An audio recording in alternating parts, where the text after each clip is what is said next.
ওযু ছাড়া সকাল সন্ধ্যা দোয়া পড়া যাবে কিনা? স্ত্রী জাহান্নামে গেলে স্বামীও কি জাহান্নামে যাবে? ঘুমানোর আগে অনেক সময় ওযু থাকে না, তখন কি আয়াতুল কুরসি পড়া যাবে? খালি গায়ে ওযু করার বিধান কতটুকু আর ওযু সঠিক হয় কিনা জানাবেন। সুন্নাত সালাত আদায় না করলে গুনাহ হবে কিনা? টি শার্ট পরে কি নামাজ পড়া যাবে? বাজারে ড্রেসিং করা মুরগি খাওয়া যাবে কিনা? ঘুমালে বোবায় ধরে, এ থেকে বাঁচার জন্য কোনো আমল আছে কিনা?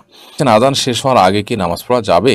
ঘরে একা ফরজ নামাজ পড়লে কি উচ্চস্বরে কোরআন তেলাওয়াত করতে হবে আর উচ্চস্বরে তাকবীর দিতে হবে? জামাতে নামাজ পড়ার সময় ইমাম ভুল করলে পিছন থেকে মুক্তাদির আল্লাহু আকবার বলে ওঠে। এখন কিছু প্রসিদ্ধ ইমামের মুখ থেকে শুনছি সুবহানাল্লাহ বলতে হবে, কোনটা সঠিক? 4 রাকাত বিশিষ্ট সুন্নাত নামাজে সূরা মিলাবো কি না?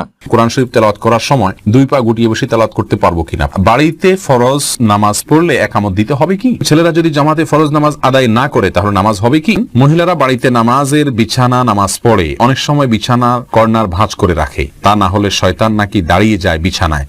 কোরআন সুন্নাহ ভিত্তিক কতটুকু সঠিক কথাটি? নামাজে ঠোঁট বন্ধ রেখে সম্পূর্ণ মনে মনে সূরা কেরাত পড়লে নামাজ হবে কিনা? ছোট বাচ্চারা বিছানায় পেশাব করলে তা শুকিয়ে গেলেও কি বিছানা অপবিত্র থাকবে? ঘরে অনেক কিছুতেই ছবি থাকে, যেমন বই, পত্রিকা, ম্যাগাজিন, সেক্ষেত্রে কি ওই রুমে নামাজ হবে? কোনো মহিলা হজ করলে তার নামের আগে আলহাজ লেখা জায়েজ আছে কিনা? কোরআন শরীফ তেলাওয়াত করার সময় 2 পা গুটিয়ে বসে তেলাওয়াত করতে পারবো কিনা? পারবেন, কোনো অসুবিধা নেই। কোরআন শরীফ তেলাওয়াত করার সময় আপনাকে দোজানো হয়ে মাটি সালাতের সময় যেভাবে বসেন সেভাবে বসতে হবে এমন কোনো শর্ত নাই। আপনি ইচ্ছা করলে আসন দিয়ে বসতে পারেন বা অন্য কোনো ভাবে বসতে পারেন, অসুবিধা নাই। কোরআনের প্রতি অসম্মান প্রদর্শন না হয় এরকম কিছু হলেই চলবে ইচ্ছাকৃতভাবে, কিন্তু আপনি আরাম করে বসাতে কোনো সমস্যা নাই, কোরআন থেকে কোথাও নিষেধ করা হয়নি। বাড়িতে ফরজ নামাজ পড়লে একামত দিতে হবে কি? হ্যাঁ ভাই, যদি আপনি একাকী ফরজ সালাত আদায় করেন, অন্য কেউ জামাতে শরীক হতে পারবে সে সম্ভাবনা থেকে আপনাকে জোরে জোরে একামত দিয়ে তারপরে সালাত আদায় করা উচিত। কোন একটি বর্ণনা দ্বারা বোঝা যায়, হাদিসে কুদসিতে আসছে, একজন ব্যক্তি কোন এক জায়গায় রাখাল, তিনি একাকী দাঁড়িয়ে আজান দিচ্ছেন এবং একামত দিয়ে সালাত আদায় করছেন। তার আশা যদি কেউ শরীক হয় তার সাথে, যদিও কেউ সেখানে দেখছেন না আপাতত তাকে, তারপরও তিনি করেছেন, এ ব্যক্তির জন্য বিশেষ ফজিলতের কথা রয়েছে হাদিসে কুদসিতে।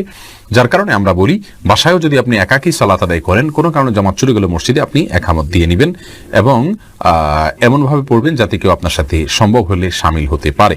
এরপরের প্রশ্নে চলে যাচ্ছে। মোহাম্মদ ওমর ফারুক প্রশ্ন করেছেন, ছেলেরা যদি জামাতে ফরজ নামাজ আদায় না করে তাহলে নামাজ হবে কি? নামাজ হয়ে যাবে। একটা হাদিস এক্ষেত্রে আসে, লা সালাতা লিজারিল মসজিদে ইল্লা ফিল মসজিদে, যে ব্যক্তি মসজিদের প্রতিবেশী তার সালাত মসজিদে ছাড়া হবে না। এই হাদিসটির সনদ বিশুদ্ধভাবে প্রমাণিত নয়, হাদিসের সনদের ভিতরে দুর্বলতা রয়েছে, আর সেই কারণে এই হাদিসের সনদের দিকে তাকায় আমরা তার সালাত হবে না সেটা বলবো না। তবে মুসলিমের অবশ্যই জামাতের সাথে সালাত আদায় করা উচিত। নবী সাল্লাল্লাহু আলাইহি ওয়াসাল্লাম যারা বাসায় সালাত পড়ে বা মসজিদে জামাতে শামিল হয় না, তাদের ঘর বাড়ি জ্বালিয়ে দিতে চেয়েছেন। এটা বোঝা যায় এখান থেকে যে জামাতে সালাত আদায় করা ওয়াজিব, বিনা ওজরে এটা তরক করা হারাম এবং গুনাহের কাজ। সেতাব, আপনি জানতে চেয়েছেন নামাজে ঠোঁট বন্ধ রেখে সম্পূর্ণ মনে মনে সূরা কেরাত পড়লে নামাজ হবে কিনা। ভাই খালেদ, নামাজে যদি আপনি ঠোঁট বন্ধ রেখে মনে মনে সূরা কেরাত পড়েন তাহলে আপনার সালাত হবে না। কারণ ইসলাম শরিয়াতে যে সমস্ত জায়গায় আমাদেরকে পাঠ করতে নির্দেশ করা হয়েছে, বলতে নির্দেশ করা হয়েছে, সেখানে আমাদেরকে ঠোঁট এবং জিহ্বার উচ্চারণ করে বলতে হবে। ঠোঁটের যদি ব্যবহার না হয়, জিহ্বার যদি ব্যবহার না হয়, তাহলে সেটাকে বলা হয় না, ওইটাকে বলা হয় মনে মনে কল্পনা জল্পনা করা। আপনাকে বলতে বলা হয়েছে, সূরা পড়তে বলা হয়েছে, আর এই পড়াটা হবে মুখ এবং ঠোঁট নড়লে। যদি না পড়েন তাহলে, না নড়ে তাহলে সেক্ষেত্রে পড়াটা হয়নি। বিধায় মনে মনে যদি আপনি কেরাত পড়েন, সূরা পড়েন, তাহলে সেক্ষেত্রে এটা জায়েজ হবে না। রানা সিদ্দিক জানতে চেয়েছেন, বাজারে ড্রেসিং করা মুরগি খাওয়া যাবে কিনা। ভাই রানা, বাজারে ড্রেসিং করা মুরগি খাওয়া যাবে, তবে না খাইলে ভালো, ঝামেলা মুক্ত। অনেক ওলামা ইকরাম নিষেধ করেন, এই জন্য তারা বলেন যে পানিতে চুবানো হয় ড্রেসিং করার জন্য, সেই পানিটাতে যখন চুবানো হয় নাড়ি বুড়ি যদি ভিতরে থাকে, তাহলে সিদ্ধ গরম পানিতে ওটা চুবানো হলে ওই নাপাক যেগুলো নাড়ি বুড়িতে আছে, পায়খানা ইত্যাদি, সেগুলো গোশতের সাথে মিশে যেতে পারে, এই জন্য নিষেধ করেন।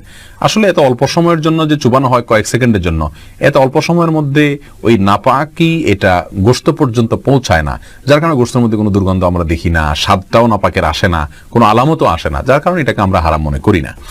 তারপরেও যেহেতু আমাদের ইখতিলাফ আছে, মতপার্থক্য আছে, যদি এটা অ্যাভয়েড করা যায়, বিকল্প পন্থায় করা যায়, সেটা বেশি ভালো। অর্থাৎ নাড়িবুড়ি ফেলে দিয়ে তারপরে ফ্রেশ পানিতে চুবাই ড্রেসিং করলেন, তাহলে কোনো সমস্যা নেই। টি শার্ট পরে কি নামাজ পড়া যাবে? ভাই শাহিন, টি শার্ট পরে আপনি সালাত আদায় করতে পারেন, তো মনে রাখবেন সালাত আদায়ের ক্ষেত্রে মৌলিক নির্দেশনা আল্লাহ সুবহানাহু ওয়া তাআলা বলেছেন, ইয়া আইয়ুহাল্লাযীনা আমানু খুযু যিনাতাকুম ইনদা কুল্লি মাসজিদ, হে ঈমানদাররা প্রত্যেক সালাতের সময় তোমরা সুন্দর ভাবে সালাত আদায় করবে, সুন্দর পোশাক পরবে বা সুন্দর পোশাক পরবে। তো এই জন্য এমন কোনো পোশাক পরা উচিত নয় সালাতের সময় যে পোশাক পরে আপনি সম্ভ্রান্ত কোনো জায়গায় যাবেন না, মান্যগণ্য কোনো ব্যক্তির কাছে যাবেন না, সেরকম কোনো পোশাক পরা উচিত নয়।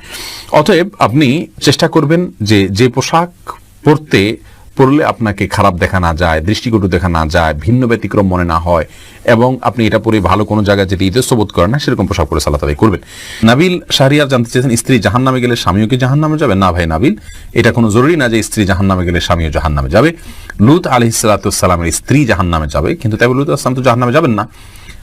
অতএব স্বামী স্ত্রী একে অন্যের জাহান্নামে যাওয়ার উপর অন্য জাহান্নাম নির্ভর নয়, বরং প্রত্যেকের আমল নির্ভর করবে, আমলের উপর নির্ভর করবে তার জান্নাত জাহান্নাম। আল্লাহ সুবহানাহু ওয়া তাআলা বলেছেন, লাইসা লিল ইনসানি ইল্লা মা সাআ, মানুষ নিজে যা করে সেটাই সে পাবে, অন্য কি করলো না করলো তাতে তার কিছু আসবেও না, যাবেও না। আল্লাহ অন্য আয়াতে বলেছেন, লা তাজিরু ওয়াজরাতুন ভিজরা উখরা, একজনের বোঝা, পাপের বোঝা অন্যজন বহন করবে না। অর্থাৎ স্ত্রী অন্যায় করলে তিনি জাহান্নামে যাবেন, স্বামী জাহান্নামে যাবেন না। বিষয়টি এরকম না, যার যারটা আমলের কারণে তিনি পুরস্কার বা তিরস্কারের উপযুক্ত হবেন। এরপরে রাকিব কাজী সালেহ আপনি জানতে চেয়েছেন, খালি গায়ে ওযু করার বিধান কতটুকু আর ওযু সঠিক হয় কিনা জানাবেন। ভাই রাকিব, ওযুর ক্ষেত্রে শরীয়তে খালি গা বা জামা কাপড় পরা কোনোটি নির্দেশ করেনি। অতএব ওযুর ক্ষেত্রে আমরা খালি গায়ে যদি থাকি তাহলে কোনো প্রকার অসুবিধা নেই। ওযুর ক্ষেত্রে আপনি খালি গায়ে ওযু করতে পারবেন, কোনো সমস্যা নেই ইনশাআল্লাহ। হাফেজ আপনি জানতে চেয়েছেন, ছোট বাচ্চারা বিছানায় পেশাব করলে তা শুকিয়ে গেলেও কি বিছানা অপবিত্র থাকবে? ছোট বাচ্চারা যদি বিছানা পেশাব করে, এক্ষেত্রে মনে রাখতে হবে ছেলে বাচ্চা যদি হয় তাদের পেশাবের ক্ষেত্রে কিছুটা ছাড় রয়েছে। ছেলে বাচ্চা যদি হয় আর সে যদি মায়ের দুধের উপরে সম্পূর্ণ নির্ভরশীল থাকে এবং তার মধ্যে যদি অন্য কোনো কিছু যদি সে না খায়, বাহিরের কোনো কিছু খাদ্য হিসাবে সে গ্রহণ না করে, তাহলে সেক্ষেত্রে এই বাচ্চার পেশাবের উপরে শুধুমাত্র পানি ছেটা দিয়ে দিলে সেটা পাক হয়ে যাবে। আর যদি মেয়ে বাচ্চা হয় তাহলে সেক্ষেত্রে পরিপূর্ণভাবে ধুইতে হবে। এটা হাদিস দ্বারা এই ব্যবধান এবং পার্থক্যটা সুস্পষ্টভাবে প্রমাণিত। এখানে কেউ যদি বলেন যে মেয়েদের পেশাবের ক্ষেত্রে এই তারতম্য কেন করা হয়েছে, মেয়েদের প্রতি বৈষম্য কিনা, আমরা বলবো না। মেয়েদের পেশাব হয়তো তার ভিতরে কোনো এমন কোনো দিক রয়েছে পেশাবের যেটা হয়তো আমরা এখনো জানি না, অথবা বিজ্ঞানী হয়তো জানতে পারেন, যার কারণে এটা ধোয়াটা জরুরি করা হয়েছে। সেটাতে দুর্গন্ধের বিষয় থাকুক অথবা অন্য কোনো ক্ষতিকর কোনো কিছু থাকুক যেটা আমাদের কাছে অজানা, কিন্তু ইসলামী শরীয়ত নির্দেশ করেছে, নিশ্চয়ই এর ভিতরে কোনো না কোনো কল্যাণ আছে। আমরা দেখি ইসলামী শরীয়তের নির্দেশকে পালন এবং মান্য করার ভেতরেই কল্যাণ নিহিত আছে। রাকিব হাসান প্রশ্ন করেছেন, সুন্নাত সালাত আদায় না করলে গুনাহ হবে কিনা? রাকিব হাসান, সুন্নাত সালাত আদায় না করলে বড় কোনো গুনাহ হবে না। গুনাহ তো অবশ্যই হবে, গুনাহ শব্দের অর্থ হলো ক্ষতি। সুন্নাত তরক করলে তো ক্ষতি হবেই। নবী সাল্লাল্লাহু আলাইহি সাল্লাম ৫ ওয়াক্ত সালাতের আগে পরে যে সুন্নাতে মুআক্কাদাগুলো, এগুলোকে খুব গুরুত্বপূর্ণ সালাত হিসেবে আদায় করেছেন। অতএব সেগুলোকে যদি আপনি তরক করি বিনা প্রয়োজন, বিনা কারণে, বিনা ওজরে, তাহলে তো এটা ক্ষতি হবেই, গুনাহ তো হবেই অর্থে। কিন্তু গুনাহ বলতে কবিরা গুনাহ, বড় কোনো পাপ যেটা কারণে শাস্তির সম্মুখীন হইতে হবে, এরকম কোনো গুনাহ হবে না। কারণ এটি ফরজ বা ওয়াজিব নয়, আর ফরজ ওয়াজিব না হলে সেটা তরক করলে বড় কোনো গুনাহ হয় না। বিনা কারণে এটা না ছাড়াই উচিত, মুসলমান সুন্নাহকে তরক না করাই উচিত। কিন্তু যদি কোনো কারণে মাঝে মধ্যে ছাড়ে তাতে কোনো অসুবিধা হবে না ইনশাআল্লাহ বিইذনিল্লাহ। সিয়াম মিয়া আপনি লিখেছেন, জামাতে নামাজ পড়ার সময় ইমাম ভুল করলে পিছন থেকে মুক্তাদির আল্লাহু আকবার বলে ওঠে। এখন কিছু প্রসিদ্ধ ইমামের মুখ থেকে শুনছি সুবহানাল্লাহ বলতে হবে, কোনটা সঠিক? ভাই সিয়াম, অবশ্যই আপনি যেটা ইদানিং শুনছেন ইমাম থেকে বলেছেন সেটি সঠিক, কারণ হাদিসে নবী সাল্লাল্লাহু আলাইহি ওয়াসাল্লাম এটাই বলেছেন, আত-তাসবিহু লিরিজালি ওয়াত তাসফিকু লিন-নিসা। নামাজের মধ্যে ইমাম সাহেবের ভুল হলে যারা পুরুষ তারা তাসবিহ পড়বেন, সুবহানাল্লাহ বলে উঠবেন। সুবহানাল্লাহ এর শব্দের অর্থই হলো আল্লাহ পবিত্র। এটা আশ্চর্যের সময় মানুষ বলা হয়, যারা ইমাম সাহেব এটা কী করছেন, এই টাইপের বিষয়। আল্লাহু আকবার হলো বড় কোনো অর্জন হয়ে গেলে ইতিবাচক ইয়েতে সাধারণত আল্লাহু আকবার ব্যবহার হয়ে থাকে। অতএব এখানে আল্লাহু আকবার না বরং সুবহানাল্লাহ বলা উচিত, সেটি হাদিসের নির্দেশনা। আল্লাহু আকবার চলে আসছে আমাদের সমাজে কোনোভাবে, তো শুদ্ধটারই চর্চা আমাদের করা উচিত। এরপর এম কে করিম লিখেছেন, আজান শেষ হওয়ার আগে কি নামাজ পড়া যাবে? আজান শেষ হওয়ার আগে আপনি নামাজ পড়তে পারেন, তবে আজান যখন শুরু হয়ে যায় তখন আজানের জবাব দেওয়াতে মগ্ন হওয়া উচিত, যেন আজানের জবাব দিয়ে শেষ করে তারপর আপনি নামাজ পড়তে পারেন, সেটা বেশি উত্তম। তবে আজান চলাকালীন সময় যদি আপনি নামাজ শুরু করে দেন তাতে নামাজ হয়ে যাবে, কারণ আজানের জবাব দেওয়াটা ফরজ কিংবা ওয়াজিব নয়। ফাহিম কাউসার লিখেছেন, কোনো মহিলা হজ করলে তার নামের আগে আলহাজ লেখা জায়েজ আছে কিনা? নামের আগে আলহাজ পুরুষের জন্য লেখা যেখানে উচিত না, সেখানে মহিলার জন্য কারণ লিখতে যাবে? একই কথা, পুরুষ মহিলা কারোর জন্য এটা শোভনীয় নয় যে তিনি হজ করেছেন সেটি তার নামের আগে লিখে রাখবেন। এটি তার এখলাস এবং তার যে নিয়তের ব্যাপারটা আছে সেটা নিয়ে রীতিমতো ধোঁয়াশা তৈরি করে। এই জন্য এটা না করা উচিত। এবার বলতে কি এটা মানুষের কাছে বলে বেড়ানো সারা জীবন ধরে এরকম কোনো বিষয় নেই। হ্যাঁ, প্রসঙ্গ তো আসলো, ওখানকার কোনো ঘটনা বললো, সেটা ভিন্ন বিষয়। বাট আপনার আলহাজ, আপনার এই উপাধি এটা সেটে নিজেকে হজ করেছেন সেটি জাহির করা অবশ্যই গুনাহের কথা।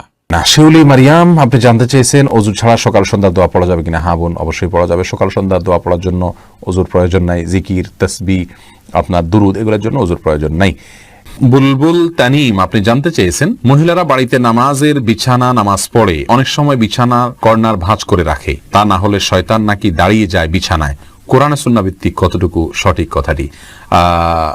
ভাই বুলবুল, বাড়িতে নামাজের বিছানা নামাজ পড়ার সময় কর্নার ভাঁজ করে রাখা, শয়তান দাঁড়াবে সেই ভয়ে, এটা কুসংস্কার। এর সাথে ইসলামের শরীয়তের কোনো সম্পর্ক নাই। কোরআন হাদিসে কোথাও বলা হয়নি যে কেউ সালাতের জন্য দাঁড়ালে তার জানামাজটা যদি বড় হয় তার কোনায় শয়তান দাঁড়াবে, এরকম কোনো কথা নেই। জামাতবদ্ধ সালাতে পুরুষরা যখন পাশাপাশি দাঁড়িয়ে সালাত আদায় করবেন তখন কাতারের মধ্যখানে যদি ফাঁকা থাকে সেখানে শয়তান দাঁড়ায়, এটা হাদিস দ্বারা বোঝা যায়। এজন্য মানে নির্দেশ করা হয় ওয়ালা তাদাউল ফুরুজাত লিশায়াতিন, অর্থাৎ শয়তানের জন্য কোনো মাঝখানে ফাঁকা জায়গা রাখবে না। কিন্তু জায়নামাজের বা মুসাল্লার কোনাকাংশিতে শয়তান দাঁড়ায় এরকম কোনো কথা ইসলামী শরিয়ার কোথাও নাই, কোরআন হাদিসের কোথাও বলা হয়নি, বিধায় এটি ভিত্তিহীন কথা। মাসুক আহমদ আপনি লিখেছেন, ঘুমালে বোবায় ধরে, এ থেকে বাঁচার জন্য কোনো আমল আছে কিনা? দেখুন, আমাদের অনেকেই ঘুমালে যখন আমাদের শরীরের মধ্যে প্যারালাইসিসের মতো ভাব হয়ে যায়, আমাদের সেন্স ঠিক থাকে বা হাত পা কিছু নাড়াতে পারি না, আমরা সেটাকে বোবায় ধরা বলি। এটা আমাদের সমাজে বহুল প্রচলিত। সাধারণত বোবায় ধরা বলতে আমরা মনে করি যে বোবা জিনে ধরছে, সেজন্য আমরা বোবার মতো হয়ে গেছি, কথা বলতে পারছি না, আওয়াজ নাই এবং নড়াচড়া নাই, অথবা আপনার জিনে ধরার ফলে আমরা বোবার মতো হয়ে গেছি, এটাকে আমরা বোবায় ধরা বলি। আসলে এটা জিনে ধরা, এটি কোরআন হাদিসের আলোকে যেমন প্রমাণিত না, এবং ইসলামী শরীয়তের দৃষ্টিকোণ থেকে এটাকে জিনের ধরার কারণে এরকম হয় তেমনটি বলা হয়নি। বরং এটার বৈজ্ঞানিক ব্যাখ্যা আছে। আমরা জানি যে এটাকে বলা হয় আপনার স্লিপ, কি বলে এটাকে, পক্ষাঘাতগ্রস্ত, মানে ঘুমে স্লিপ প্যারালাইসিস, বা আপনার ঘুমন্ত অবস্থায় পক্ষাঘাতগ্রস্ত হওয়া সাময়িক সময়ের জন্য, অল্প সময়ের জন্য, মুহূর্তের জন্য এরকম হয়ে থাকে। তো এরকম যদি হয় তাহলে সেক্ষেত্রে চিকিৎসকদের বিভিন্ন পরামর্শ আছে এটি কেন হয়। সাধারণত না ঘুমালে, ঘুম গভীর না হলে, শুয়ে থাকলে, বিভিন্ন ডিভাইস আশপাশে রাখলে, সেগুলো চালু থাকলে, সেগুলোর কারণে অনেক সময় এরকম অসুবিধা হতে পারে। শরীর অত্যধিক ক্লান্ত থাকলে এরকম হতে পারে, এবং দিনের বেলা ঘুমের অভ্যাস থাকলে রাতের বেলা এরকম হতে পারে। এই জন্য দিনের বেলা যথাসম্ভব না ঘুমিয়ে রাতে তাড়াতাড়ি ঘুমিয়ে যাওয়া উচিত, এবং লম্বা সময় ধরে খুব মন ভরে ঘুমানো উচিত, এবং ডিভাইস ইত্যাদি থেকে যথাসম্ভব ঘুমের আগে থেকে দূরে থাকা উচিত, এবং এগুলোকে দূরে রাখা উচিত, এবং সম্ভব হলে বন্ধ করে বা এরোপ্লেন মোড দিয়ে রাখতে পারলে ভালো হয়। তো এগুলোর মাধ্যমে ইনশাআল্লাহ এখান থেকে রক্ষা পাওয়া যাবে। চিকিৎসকগণ এবং এ বিষয়ে বিশেষজ্ঞগণ নানা রকম পরামর্শ আমাদেরকে দিয়েছেন, বিধায় সেগুলো আমরা করব। এর বাইরে ওই মুহূর্তে আমি আল্লাহ তাআলা স্মরণ করে আল্লাহর কাছে পানা চাইতে পারি। এই পক্ষাঘাতটা স্থায়ী হয়ে গেলে আমার জন্য সেটা কত বড় বিপদের কারণ হবে, সন্দেহাতীতভাবে সেটি আমাদের টেনশনের কারণে একটি রিমান্ডার হিসাবে। এই জন্য আল্লাহ তাআলার কাছে আমরা ইস্তেগফার করবো, এবং ভীত সন্ত্রস্ত না হয়ে আল্লাহর কাছে আমরা সাহায্য প্রার্থনা করবো, এবং আমরা আশা করবো ইনশাআল্লাহ এটা ছেড়ে যাবে, আতঙ্কিত হব না। তো এই বিষয়ে তারা পরামর্শ দিয়ে থাকেন। এর বাইরে ইমানদার হিসেবে যেটা বললাম যে ওই মুহূর্তে আপনি সেন্স আছে, সেন্স কাজ করছে, তো আল্লাহ তাআলার কাছে আপনি মনে মনে দোয়া করতে থাকেন, মুখে আওয়াজ করতে না পারলে কোনো অসুবিধা নেই। এবং পক্ষাঘাতগ্রস্ত মানুষ, প্যারালাইসিস হওয়া মানুষগুলো কত কষ্ট করে, আমরা এই মুহূর্তের জন্য আমরা এতটা ভীত সন্ত্রস্ত হয়ে পড়ি, তাহলে তাদের জন্য সেটি কত কষ্টের কারণ হয় সেটি আমাদের বোঝা উচিত, উপলব্ধি করা উচিত, এবং আল্লাহর কাছে শুকর আদায় করা উচিত। আল্লাহ আমাদের সুস্থ রেখেছেন, ভালো রেখেছেন। শিলা আক্তার লিখেছেন, ঘরে অনেক কিছুতেই ছবি থাকে, যেমন বই, পত্রিকা, ম্যাগাজিন, সেক্ষেত্রে কি ওই রুমে নামাজ হবে? তাছাড়া বাচ্চাদের বিভিন্ন খেলনাও থাকে।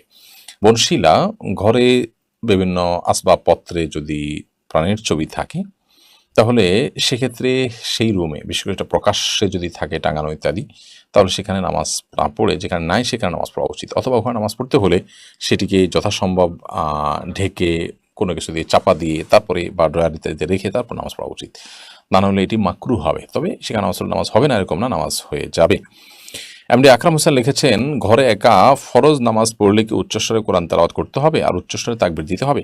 একা একা যখন আপনি তেলাওয়াত করবেন তখন নীরবে কিংবা উচ্চস্বরে যে কোনোভাবে পড়তে পারেন, যদি অন্য কারোর ডিস্টার্বের আশঙ্কা না থাকে আপনি উচ্চস্বরে পড়তেই পারেন। আর তাকবীর বিষয় যেটি সেটা হলো যে আল্লাহু আকবার, নামাজের কথা আপনি বলছেন, নামাজ যখন পড়বেন তখন উচ্চস্বরে কোরআনে কারীমের তেলাওয়াত আপনি রাতের বেলা নামাজ হলে করতে পারেন, আবার চাইলে নীরবেও পড়তে পারেন। দিনের বেলা নামাজ তো ডেফিনেটলি আপনাকে আস্তে পড়তে হবে এবং তাকবীরগুলো আপনি উচ্চস্বরে দিবেন, সেই সাথে একামত দিবেন। একামত দিয়ে ইমামের যেভাবে নামাজ পড়ায় ঠিক ওইভাবে আপনি নামাজ পড়বেন। উদ্দেশ্য হলো অন্য কেউ যেন আমার তাকবীর শুনে, আমার একামত শুনে আমার সাথে এসে শামিল হয়, যোগ দেয়, এমনকি নফল নিয়তে এসে যোগ দিলেও আপনি জামাতের সওয়াব পেয়ে গেলেন। সেই উদ্দেশ্যে আপনি এটি করতে পারেন। সুমন আহমেদ আপনি লিখেছেন, 4 রাকাত বিশিষ্ট সুন্নত নামাজে সূরা মিলাবো কি না? জি, সুন্নত নামাজ হলে যে সূরা মেলানো লাগবে না ব্যাপারটা সেরকম না। সুন্নত নামাজেও সূরা মিলাবেন। আব্দুল সাত্তার লিখেছেন, ঘুমানোর আগে অনেক সময় অজু থাকে না, তখন কি আয়াতুল কুরসি পড়া যাবে? অবশ্যই পড়া যাবে। আয়াতুল কুরসি পড়ার জন্য অজু করা জরুরি না, মুখস্থ তেলাওয়াত করতে হলে অজু আবশ্যক না, বিধায় আপনি অবশ্যই ঘুমানোর আগে অজু না থাকলে আয়াতুল কুরসি কেন 3 কুল কোরআন কারীমের অন্যান্য সূরাও আপনি পাঠ করতে পারবেন।